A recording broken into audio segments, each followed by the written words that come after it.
તો દ્વારકામાં આમ આદમી પાર્ટીના અધ્યક્ષ ઈશુદાન ગઢવીએ મતદાન કર્યું છે। વતન પીપળિયા ખાતે મતાધિકારનો ઉપયોગ કર્યો છે। તમામ લોકોને મત આપવાની અપીલ કરી છે।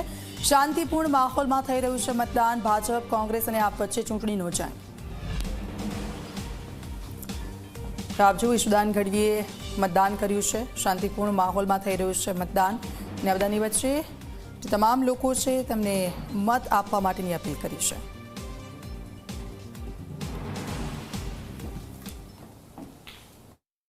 આજે લોકશાહીનું પર્વ ફરીથી આવ્યું છે। ગુજરાતની જનતાને તમામને અપીલ કરીશ કે વધારેમાં વધારે મતદાનના અધિકારનો ઉપયોગ કરો। મતદાન કરવું દર 5 વર્ષે એ આપણી ફરજ છે। આપણે ત્યારે જ આપણે આપણા હક અને અધિકારો માંગી શકીએ જ્યારે આપણે પણ આપણી ફરજ નિભાવતા હોઈએ।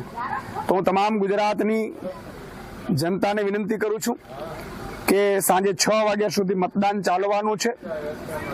જે રીતે વધારેમાં વધારે મતદાન થાય, વધુમાં વધુ લોકો ભાગ લે, તો જ આપણે સાચા લોકશાહીના પર્વને સારી રીતે ઉજવી શકીશું।